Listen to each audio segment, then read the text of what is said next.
Okay, my wonderful friends.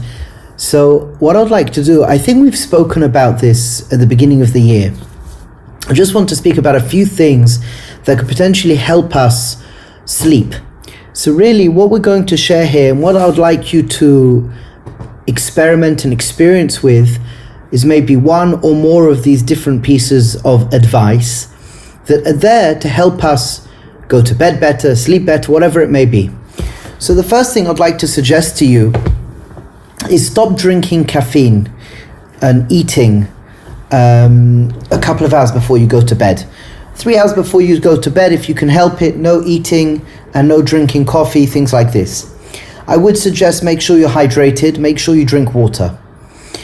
A couple of other things which I think is really important is to shower before you go to bed. When you shower before you go to bed, you create a situation where your body is getting ready. As well as we've spoken about a number of times, make sure that you are not on your devices for, I would say, 45 minutes to an hour before you go to bed.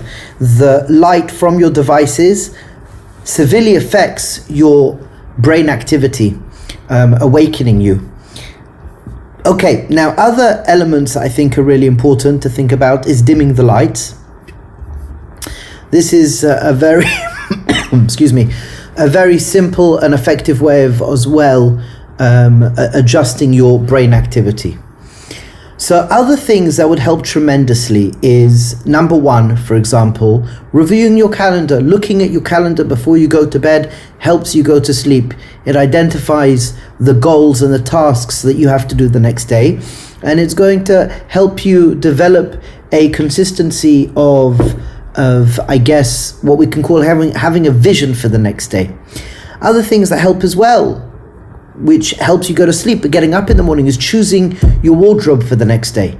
So many times when we go to sleep, there's a lot of things subconsciously we're thinking about, and that can sometimes hold us from going to sleep. So for example, getting our clothes ready. Another thing, take a couple of minutes to tidy up your room so you wake up to a nice clean place. That's as well very, very important. I would suggest as well, read a little bit before you go to bed. And when you practice saying Shema, mean what you say and say what you mean. Shema is remembering the bigger picture of why we live. However, one thing really important with the Shema is that there's an element of the Shema which is about forgiveness. And when we go to bed and we could breathe a little bit, stretch out a little bit, there's another two pieces of advice, and read Shema and let go. Choose, say verbally, HaKadosh Baruch Hu, I let go of anything that's happened today, so I can go to bed with a good mindset. I can go to bed in a healthy, good way.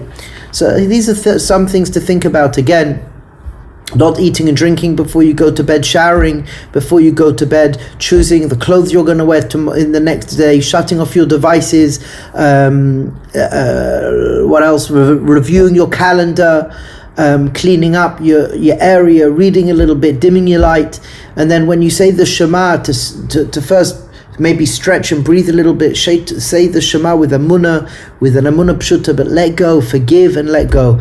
Be'ezras Hashem, play around with these pieces of advice. Let me know if one or more of what you chose, the benefits, what are the benefits, what are the takeaways? So Be'ezras Hashem. Okay.